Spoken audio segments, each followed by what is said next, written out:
டேய் டேய் என் பொண்ணை இப்படி கை விட்டுட்டியாடா. உன்னை ரொம்ப நல்லவன்னு நினைச்சு மாப்பிளன்னு சொல்லி தலையில தூக்கி வச்சிட்டு இருந்தேடா. ஆனா நீ எதை பத்தி யோசிக்காம இப்படி என் பொண்ணை குப்பை மாதிரி தூக்கி போட்டியாடா. யோ அதான் வேணான்னு தூக்கி போட்டான்ல, அப்புறம் என்ன கிளம்பி போ. நீங்க எல்லாம் நல்லா இருக்க மாட்டீங்கடா, நாசமா போயிருவீங்கடா. பொண்ணோட வாழ்க்கையை இப்படி கெடுத்துட்டியாடா பாவி.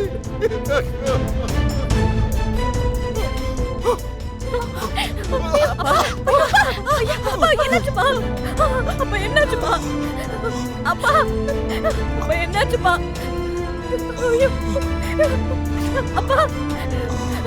எழுதுறீங்கப்பா, என்னாச்சுப்பா உங்களுக்கு? ஐயோ அப்பா அப்பா.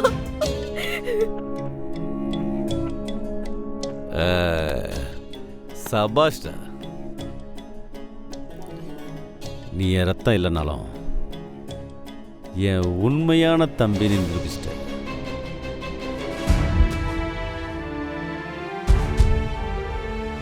ஓ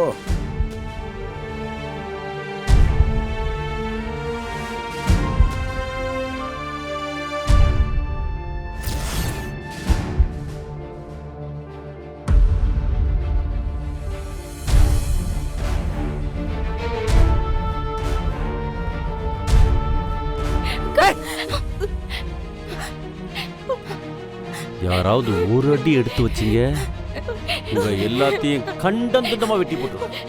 ஜாக்கிரதை.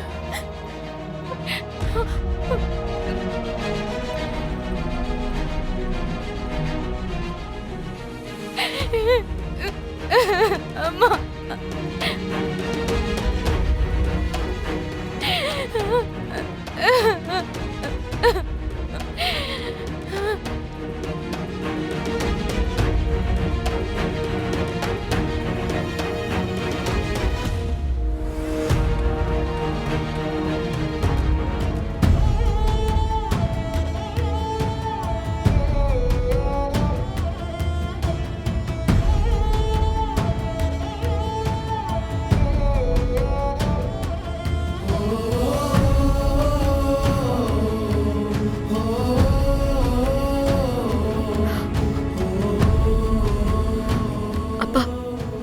நீங்க இங்க ஓரமா நில்லுங்கப்பா, நான் இப்ப வந்துடுறேன்.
நாம இங்க இருக்க வேண்டாம்மா, நம்ம போயிடலாமா?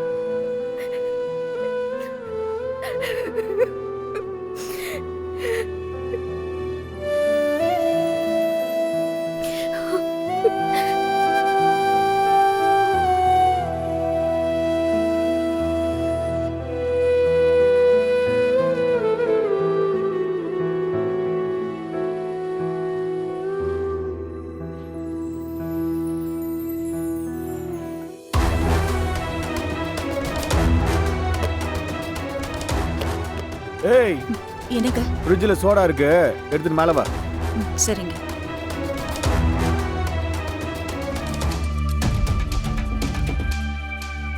ச்சே, அந்த தேன்மொழி வீட்டில் இருக்கும் போது இப்படி நடந்துச்சு.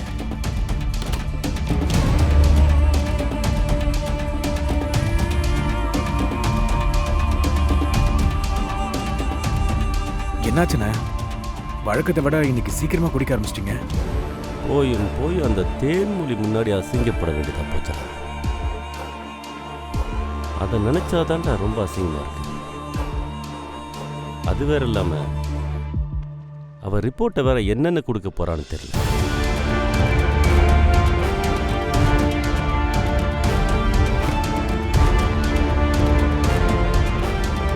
அண்ணே, இதை போய் எதுக்கு நான் அசிங்கமா நினைக்கிறீங்க? தேன்மொழி என்ன அவ்வளோ பெரிய ஆளா? அவ கட்சியில என்ன வேணா ரிப்போர்ட் கொடுக்கட்டும், கொடுக்கறது எதுவுமே எடுபடாது. அண்ணே, நமக்கு தான் மேல் இடத்துல இருந்து எல்லா தலைவர்கிட்டையும் செல்வாக்கு இருக்குல்லண்ணே, பார்த்துக்கலாண்ணே.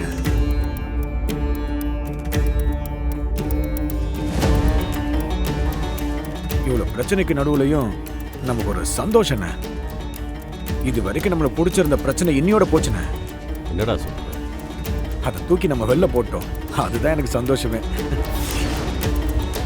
ஆமாண்ண, கருணாவை இந்து கழுத்துல தாலி கட்ட வச்சு அவளை இந்த வீட்டுக்கு கூட்டிட்டு வந்து அவமானப்படுத்துறது மட்டும் இல்லாம அவளை நம்ம கண்ணு எதிரிலேயே நாம நினைச்சா மாதிரி அவளை பழி வாங்கணும்னு நினைச்சா வந்த நாள்ல இருந்து நமக்கு எதிராக எவ்வளவு பிரச்சனையை பண்ணி விட்டானே.